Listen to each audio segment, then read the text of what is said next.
Bienvenue sur notre chaîne. Ici, nous publions gratuitement les résumés des livres et des romans les plus utiles et les plus intéressants chaque semaine. Abonnez-vous à la chaîne et cliquez sur la cloche de notification pour ne pas manquer les prochaines vidéos. Bonne écoute! Imaginez un homme qui échoue plusieurs fois à ses examens, qui essuie des dizaines de refus lorsqu'il cherche un emploi et qui ne possède ni diplôme prestigieux ni compétences particulières en informatique. Pourtant, quelques années plus tard, cet homme va construire l'une des entreprises les plus puissantes de l'histoire du commerce en ligne. Cet homme s'appelle Jack Ma. Le livre Alibaba, The House That Jack Ma Built a été écrit par Duncan Clark, un entrepreneur et spécialiste de la Chine qui a rencontré Jack Ma au début d'Alibaba. Il a écrit pour raconter l'histoire de la création et de l'ascension d'Alibaba, depuis ses modestes débuts jusqu'à son développement en géant mondial du commerce électronique.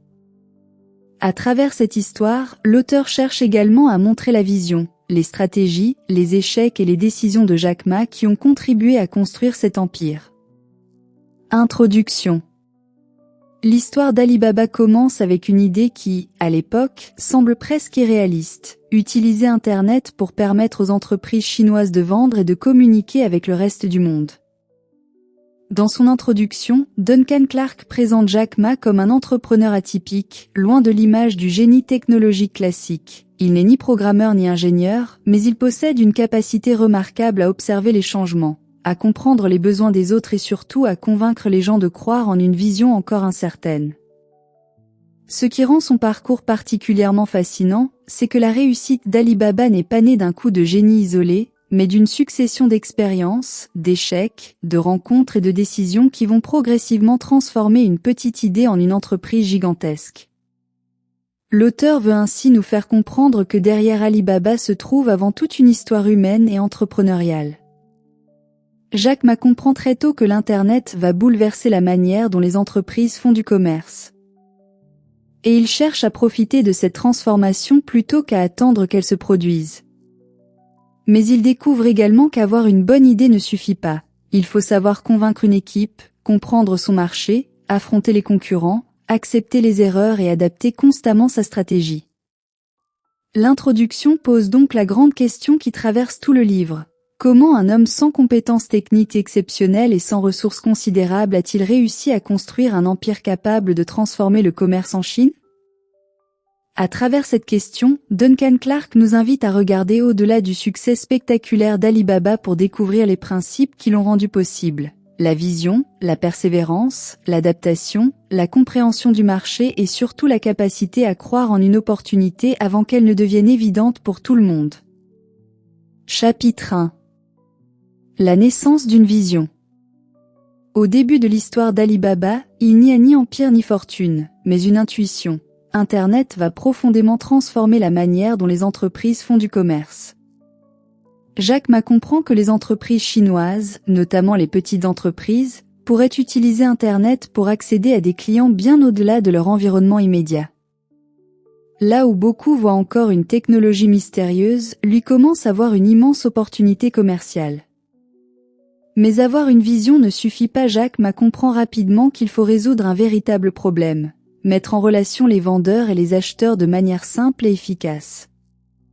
Alibaba va donc progressivement chercher à devenir une immense place de marché où les entreprises peuvent présenter leurs produits et trouver des clients. L'idée est simple, mais sa portée est considérable. Permettre à une petite entreprise de rivaliser pour attirer des clients sans avoir besoin de posséder un grand magasin.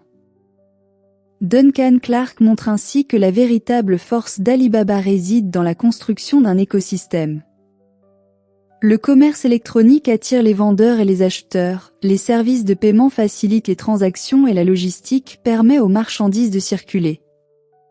L'auteur explique cette logique à travers ce qu'il présente comme un triangle de fer, dans lequel commerce, finance et logistique se renforcent mutuellement. Prenons un exemple simple. Un commerçant de Cotonou peut avoir un excellent produit, mais cela ne suffit pas pour réussir sur Internet. Il doit pouvoir présenter son produit aux clients, recevoir leur paiement, préparer la commande et la faire livrer. Alibaba comprend précisément cette réalité. Pour transformer Internet en véritable marché, Il faut construire tout ce qui permet à une transaction de fonctionner du début jusqu'à la fin.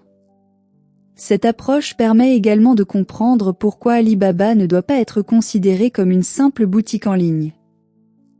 L'entreprise cherche plutôt à devenir l'infrastructure qui facilite le commerce des autres. C'est une distinction fondamentale pour tout entrepreneur. Vendre ses propres produits est une activité, mais créer une plateforme qui permet à des milliers d'autres personnes de vendre les leurs peut devenir un modèle beaucoup plus puissant. Duncan Clark souligne ainsi qu'Alibaba joue un rôle majeur dans la transformation de l'économie chinoise. L'auteur écrit que Alibaba is playing a central role in the restructuring of the Chinese economy. Autrement dit, Alibaba participe profondément à la restructuration de l'économie chinoise. Cette observation montre que l'entreprise ne profite pas simplement d'un changement économique, elle contribue elle-même à accélérer ce changement. Une autre leçon importante apparaît alors. Les grandes opportunités naissent souvent lorsqu'un entrepreneur observe un changement avant les autres. Jack Ma ne crée pas Internet et n'invente pas le commerce. Mais il comprend que la combinaison des deux peut résoudre un problème immense. Pour un entrepreneur, cela signifie qu'il n'est pas toujours nécessaire d'inventer quelque chose de totalement nouveau. Il faut parfois simplement regarder différemment ce qui existe déjà. Imagine par exemple un entrepreneur qui constate que de nombreux petits commerçants ont de bons produits mais ont du mal à trouver des clients, à recevoir des paiements ou à organiser les livraisons. Au lieu de vendre lui-même un produit supplémentaire, il pourrait créer une solution qui aide ces commerçants à résoudre ces problèmes. C'est exactement ce changement de perspective qui transforme une simple activité commerciale en véritable opportunité entrepreneuriale. La grande leçon de ce chapitre est donc claire. Jack Ma n'a pas seulement cherché à vendre sur Internet, il a cherché à construire un système permettant aux autres de faire du commerce plus facilement. L'histoire d'Alibaba nous enseigne que la puissance d'une entreprise vient parfois moins du produit qu'elle vend que de la capacité à résoudre un problème fondamental pour un grand nombre de personnes. Chapitre 2. Jack Ma, une personnalité hors du commun. Jack Ma est présenté par Duncan Clark comme un entrepreneur très différent du profil traditionnel du dirigeant technologique. Il n'est ni ingénieur ni programmeur, mais possède une qualité déterminante, la capacité à convaincre les autres de croire en une idée avant même qu'elle ait fait ses preuves. Son véritable talent n'est donc pas seulement de trouver des idées, mais de transmettre une vision suffisamment forte pour que d'autres acceptent de la suivre. Cette capacité vient en partie de sa personnalité et de son expérience de professeur d'anglais. Jack Ma a appris à communiquer avec des personnes très différentes, à raconter des histoires et à rendre des idées complexes accessibles. Il comprend que diriger une entreprise ne consiste pas uniquement à donner des ordres. Il faut donner du sens au travail de son équipe et lui montrer pourquoi l'effort collectif mérite d'être poursuivi. Duncan Clark montre également que Jack Ma possède une remarquable capacité à transformer ses faiblesses apparentes en force. Ne maîtrisant pas la technologie comme ses concurrents, il s'appuie sur des personnes compétentes dans ce domaine. Au lieu de vouloir tout faire lui-même, il comprend l'importance de s'entourer de personnes qui possèdent les compétences qui lui manquent. Pour un entrepreneur, c'est une leçon essentielle. Reconnaître ses limites n'est pas une faiblesse lorsque l'on sait construire une équipe capable de les compenser. Jack Ma possède aussi une grande capacité à regarder au-delà des difficultés immédiates. Lorsqu'Alibaba traverse des périodes difficiles, il cherche à maintenir la confiance de son équipe et à lui rappeler l'objectif à long terme. Cette attitude rejoint une idée fondamentale de son leadership. Une entreprise peut survivre à une mauvaise période si ses membres continuent à croire en la destination qu'ils veulent atteindre. Un autre aspect marquant de sa personnalité est son goût pour les défis. Jack Ma ne considère pas nécessairement les concurrents comme des raisons d'abandonner. Il les considère comme des adversaires qu'il faut comprendre et dépasser. Cette mentalité devient particulièrement importante lorsque de grandes entreprises internationales commencent à s'intéresser au marché chinois. Au lieu de chercher simplement à les imiter, Alibaba tente de développer une stratégie adaptée à son propre environnement. Le leadership de Jack Ma repose également sur sa capacité à penser grand alors que les ressources sont encore petites. Au début d'Alibaba, personne ne peut garantir que l'entreprise deviendra un géant mondial. Pourtant, Jack Ma parle déjà d'une ambition beaucoup plus vaste. Cette capacité à imaginer un avenir qui n'existe pas encore permet de mobiliser des personnes autour d'un projet qui dépasse les résultats immédiats. Pour comprendre cette idée, imagine un entrepreneur qui démarre avec une petite activité de vente en ligne. S'il pense uniquement à vendre quelques produits cette semaine, ses décisions resteront limitées. Mais s'il se demande comment créer, à terme, une plateforme capable d'aider des milliers de commerçants à vendre leurs produits, sa manière de réfléchir change complètement. La vision influence la taille des décisions que l'on ose prendre. Cependant, Duncan Clark montre aussi que le charisme de Jack Ma ne signifie pas qu'il est infaillible. Son caractère très affirmé peut parfois provoquer des tensions et certaines de ses décisions sont discutables. C'est justement ce qui rend son parcours intéressant. Le leadership n'est pas la perfection. C'est la capacité à prendre des décisions, apprendre, convaincre, s'adapter et continuer à avancer malgré les erreurs. La grande leçon de ce chapitre est finalement simple. Jack Ma n'a pas construit Alibaba uniquement grâce à une idée brillante, mais grâce à sa capacité à faire croire à cette idée, à rassembler les bonnes personnes autour d'elle et à continuer à avancer lorsque les résultats n'étaient pas encore garantis. Pour tout entrepreneur, son parcours rappelle qu'une vision sans équipe reste une idée, tandis qu'une vision portée par des personnes capables de travailler ensemble peut devenir une véritable entreprise. Chapitre 3 de l'élève au professeur d'anglais. L'enfance et la jeunesse de Jack Ma montrent que son parcours ne ressemble en rien à celui d'un entrepreneur destiné dès le départ à connaître la réussite. Il rencontre des difficultés scolaires et connaît plusieurs échecs, mais ses expériences vont progressivement développer chez lui une qualité essentielle, la persévérance. Au lieu de laisser ses difficultés définir son avenir, il apprend à chercher d'autres chemins pour progresser. L'un des éléments les plus importants de son parcours est sa fascination pour l'anglais. À une époque où cette langue est encore peu maîtrisée en Chine, Jack Ma comprend qu'elle peut lui ouvrir une fenêtre sur le monde. Il pratique l'anglais avec des visiteurs étrangers et n'hésite pas à sortir de son environnement habituel pour améliorer son niveau. Cette expérience lui apprend quelque chose qui deviendra fondamental dans sa carrière. Pour comprendre de nouvelles opportunités, il faut parfois accepter de sortir de son environnement. L'apprentissage de l'anglais lui permet également de découvrir une autre manière de penser. En échangeant avec des étrangers, il découvre des perspectives différentes de celles auxquelles il est habitué. Il comprend progressivement que le monde est beaucoup plus vaste que son environnement immédiat. Pour lui, apprendre une langue ne signifie donc pas seulement apprendre des mots, c'est apprendre à communiquer, à écouter et à comprendre d'autres façons de voir le monde. Son parcours scolaire reste pourtant difficile. Jack Ma connaît des échecs importants et doit travailler davantage que d'autres pour atteindre ses objectifs. Mais ces difficultés développent chez lui une mentalité qui deviendra déterminante lorsqu'il se lancera dans les affaires. Ne pas confondre un échec avec une condamnation définitive. Un refus peut fermer une porte, mais il peut aussi obliger à chercher une autre porte. Lorsqu'il devient professeur d'anglais, Jack Ma découvre également une compétence qui lui sera extrêmement utile dans l'entrepreneuriat, communiquer avec les autres. Enseigner lui apprend à expliquer, à convaincre, à écouter et à adapter son message à son interlocuteur. Plus tard, lorsqu'il devra convaincre des employés, des partenaires et des investisseurs de croire en Alibaba, cette expérience deviendra un véritable avantage. Imagine un jeune qui échoue dans un domaine et conclut immédiatement qu'il n'est pas capable de réussir. L'histoire de Jack Ma montre une autre possibilité. Utiliser cet échec pour découvrir une compétence différente. Ces difficultés scolaires ne disparaissent pas magiquement, mais elles ne l'empêchent pas de développer d'autres forces qui deviendront finalement beaucoup plus importantes dans sa carrière. Ce chapitre permet donc de comprendre que les compétences les plus utiles dans une carrière ne sont pas toujours celles que l'on remarque au départ. Jack Ma n'était pas reconnu pour ses connaissances technologiques, il développe plutôt la communication, la curiosité, la capacité d'apprentissage et la persévérance. Ces qualités deviendront progressivement les fondations de son futur leadership. Pour un entrepreneur, la leçon est particulièrement forte. Ne laissez pas vos faiblesses actuelles vous faire croire que vous êtes incapable de réussir demain.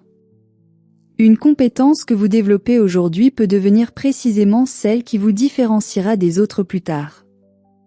Le parcours de Jack Ma montre finalement que les grandes réussites commencent parfois bien avant la création de l'entreprise. Les expériences, les échecs, les rencontres et les compétences accumulées au fil des années peuvent préparer quelqu'un à reconnaître une opportunité lorsque celle-ci apparaît. Pour Jack Ma, cette opportunité prendra finalement la forme d'Internet et donnera naissance à l'une des plus grandes aventures entrepreneuriales de l'époque moderne. Chapitre 4. La découverte d'Internet et les premiers projets. La découverte d'Internet constitue un véritable tournant dans la vie de Jack Ma. Lorsqu'il se rend aux États-Unis, il découvre un outil encore très peu développé en Chine et comprend immédiatement qu'Internet pourrait permettre aux entreprises chinoises d'être visibles auprès du reste du monde. Alors qu'il ne maîtrise pas la technologie, il comprend quelque chose de plus important. La valeur d'une nouvelle technologie dépend de ce qu'on peut en faire pour résoudre un problème réel. De retour en Chine, Jack Ma décide de tester cette intuition. Il crée ChinaPage, l'un de ses premiers projets liés à Internet, avec l'idée de permettre aux entreprises chinoises d'avoir une présence en ligne. Mais le projet rencontre rapidement des difficultés. Jack Ma découvre alors une réalité fondamentale de l'entrepreneuriat. Une bonne idée n'est pas automatiquement un bon business. Il faut trouver les bons partenaires, comprendre les clients, disposer des ressources nécessaires et surtout être capable de transformer une vision en véritable modèle économique. Cette première expérience lui permet toutefois d'apprendre énormément. Il comprend notamment qu'il ne suffit pas d'être enthousiaste face à une nouvelle technologie, il faut savoir comment elle peut réellement créer de la valeur. Cette leçon va profondément influencer la suite de son parcours. Au lieu de simplement chercher à créer un site internet, Jack Ma commence à réfléchir à une question beaucoup plus importante. Comment Internet peut-il faciliter les échanges entre les entreprises ? Ses premières difficultés auraient pu le pousser à abandonner. Pourtant, Jack Ma considère ses échecs comme des expériences qui lui permettent de mieux comprendre le terrain. C'est une caractéristique importante de son parcours. Chaque projet qui ne fonctionne pas devient une source d'apprentissage pour le projet suivant. Pour un entrepreneur, c'est une manière beaucoup plus productive de regarder l'échec, non pas comme une humiliation, mais comme une information permettant d'améliorer sa prochaine décision. L'un des enseignements majeurs de cette période est également l'importance de détecter une tendance avant qu'elle ne devienne évidente. Lorsque Jack Ma découvre Internet, son potentiel commercial est encore difficile à imaginer pour beaucoup de personnes. Lui comprend que l'outil peut progressivement changer la manière dont les entreprises trouvent leurs clients. Il ne sait pas encore exactement comment construire ce futur. Mais il comprend qu'il est en train d'apparaître. Imagine aujourd'hui quelqu'un qui observe une nouvelle technologie et qui se contente de dire « c'est intéressant ». Un entrepreneur, lui, devrait aller plus loin et demander « quel problème cette technologie peut-elle résoudre ? Qui serait prêt à payer pour cette solution ? Comment puis-je l'utiliser pour créer quelque chose d'utile ?» C'est précisément ce changement de perspective qui distingue la curiosité entrepreneuriale de la simple curiosité technologique. Les expériences de ChinaPage apprennent aussi à Jack Ma l'importance de travailler avec des personnes qui possèdent des compétences différentes des siennes. Il comprend qu'il ne peut pas tout maîtriser lui-même. Sa force réside davantage dans sa capacité à comprendre une opportunité, à communiquer une vision et à rassembler des personnes capables de transformer cette vision en réalité. Cette période prépare donc directement la naissance d'Alibaba. Jack Ma possède désormais plusieurs éléments essentiels, une meilleure compréhension d'Internet, une expérience concrète de l'entrepreneuriat, une connaissance des difficultés rencontrées par les entreprises chinoises et surtout une conviction grandissante. Internet peut devenir un immense outil pour connecter les entreprises entre elles. La grande leçon de ce chapitre est finalement simple. L'opportunité n'apparaît pas toujours sous la forme d'une idée parfaite dès le départ. Elle peut se révéler progressivement à travers les essais, les erreurs et les expériences. Les premiers projets de Jack Ma ne constituent donc pas du temps perdu. Ils deviennent les fondations intellectuelles et pratiques qui vont lui permettre de mieux comprendre ce qu'Alibaba devra réellement devenir. Chapitre 5 : La naissance d'Alibaba. Après ses premières expériences sur Internet, Jack Ma comprend qu'il existe une opportunité beaucoup plus importante. Avant de chercher à maximiser les bénéfices, il faut parfois construire la valeur du système. C'est comme créer un marché dans une ville. Si aucun commerçant n'est présent, les clients ne viennent pas. Mais si aucun client ne vient, les commerçants n'ont aucune raison de rester. Alibaba doit donc trouver le moyen de faire grandir les deux côtés simultanément. Jack Ma comprend également que la confiance est essentielle au commerce sur Internet. Un acheteur qui ne connaît pas le vendeur peut hésiter à effectuer une transaction. Un vendeur, de son côté, peut avoir peur de ne jamais recevoir son argent. Alibaba doit donc progressivement créer des mécanismes qui rendent les échanges plus sûrs et plus simples. Dans le commerce, la confiance n'est pas un détail, elle est une infrastructure. Mais la jeune entreprise doit aussi faire face à des difficultés financières et à une concurrence de plus en plus sérieuse. Jack Ma sait qu'Alibaba ne pourra pas survivre uniquement grâce à son enthousiasme. Il faut attirer des capitaux, recruter les bonnes personnes et construire une organisation capable de grandir. C'est à ce moment que son talent pour raconter une vision devient particulièrement important. Il doit convaincre des partenaires et des investisseurs de soutenir une entreprise dont l'avenir est encore incertain. Cette période révèle également une caractéristique essentielle de Jack Ma. Il pense à long terme. Là où certains pourraient chercher des résultats immédiats, il accepte de construire progressivement les bases d'un système beaucoup plus vaste. Son objectif n'est pas simplement de créer un site internet populaire, mais de construire une entreprise capable de devenir indispensable au commerce entre les entreprises. Imagine un entrepreneur qui lance aujourd'hui une petite plateforme destinée aux commerçants. Il pourrait chercher immédiatement à gagner de l'argent sur chaque transaction. Mais il pourrait aussi commencer par se demander: comment attirer les premiers utilisateurs? Comment créer leur confiance? Comment rendre le service tellement utile qu'ils auront envie de revenir? La logique d'Alibaba montre que la valeur doit souvent être construite avant d'être pleinement monétisée. La grande leçon de ce chapitre est donc que la naissance d'Alibaba n'est pas l'histoire d'une idée miraculeuse, mais celle d'une vision transformée progressivement en système. Jack Ma possède une intuition, rassemble une équipe, accepte les difficultés, cherche des financements et travaille à créer la confiance nécessaire au fonctionnement de sa plateforme. Alibaba commence petit, mais dès le départ, son ambition est immense: donner aux petites entreprises les moyens de participer à une nouvelle économie fondée sur Internet. Chapitre 6: la bataille pour dominer le commerce électronique chinois.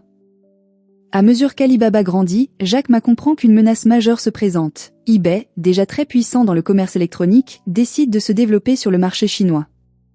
Pour Alibaba, ce n'est plus seulement une question de croissance, c'est une véritable bataille pour savoir qui contrôlera l'avenir du commerce en ligne en Chine.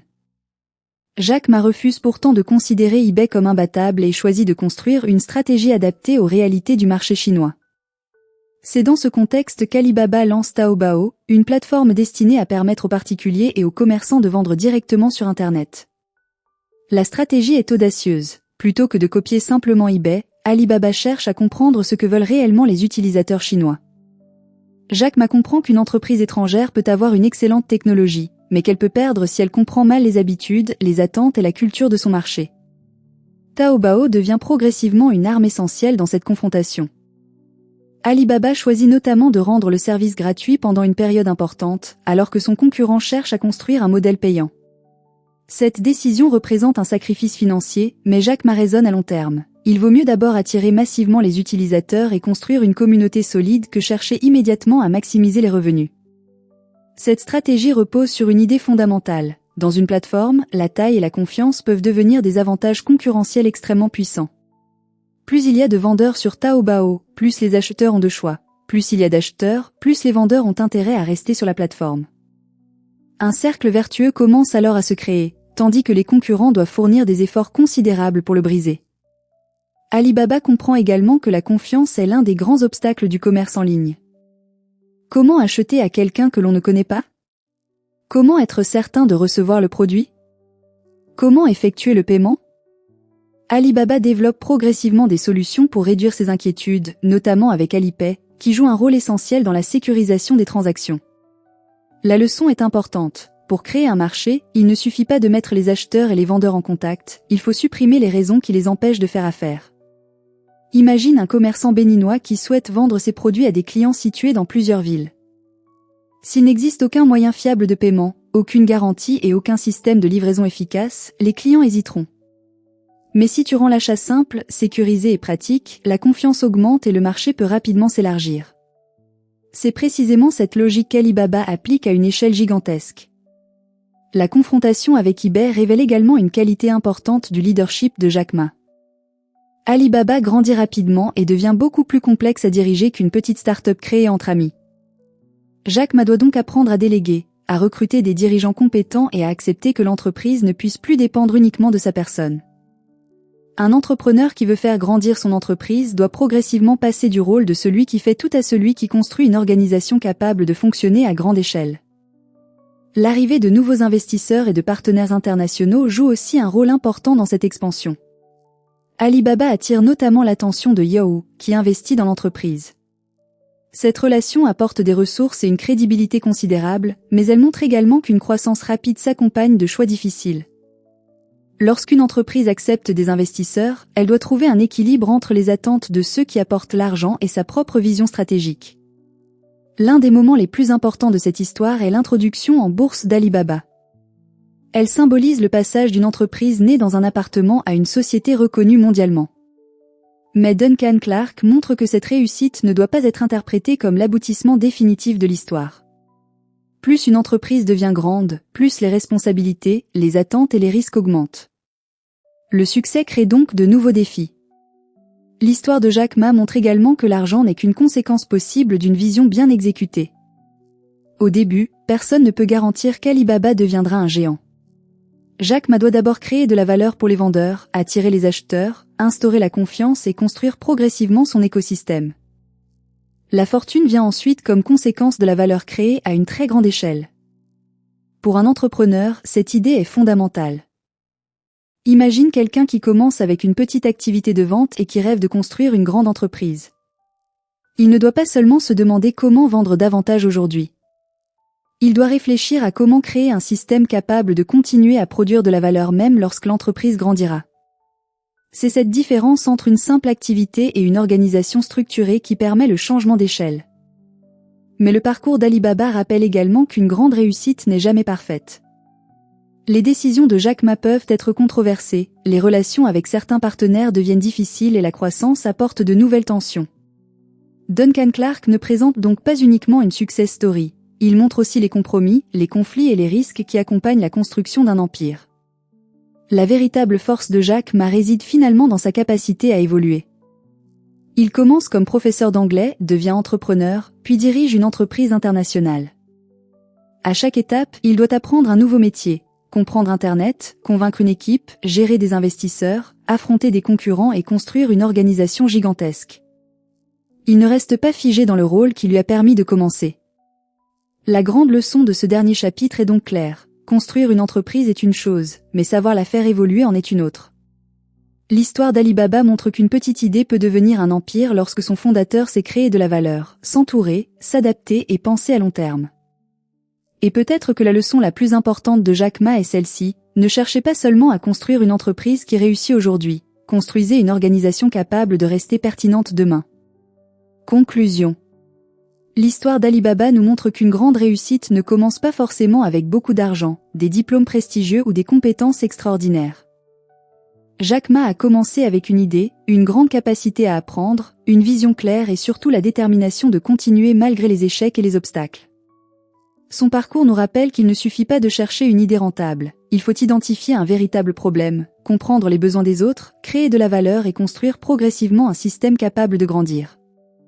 Mais la leçon la plus importante est peut-être celle-ci, ne laissez pas votre situation actuelle vous faire croire qu'elle détermine votre avenir. Vous pouvez commencer petit, être inexpérimenté, être rejeté ou même échouer plusieurs fois. Ce qui compte, c'est ce que vous faites de ces expériences. Comme l'histoire de Jack Ma le démontre, une petite vision peut devenir immense lorsqu'elle est accompagnée de persévérance, d'apprentissage et d'action. Si cette histoire vous a inspiré, dites-moi dans les commentaires quelle leçon de Jack Ma vous a le plus marqué.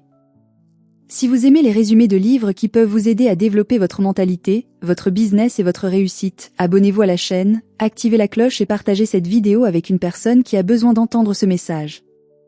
Et surtout, retenez ceci, n'attendez pas d'avoir toutes les ressources pour commencer. Commencez avec ce que vous avez et construisez progressivement ce dont vous avez besoin.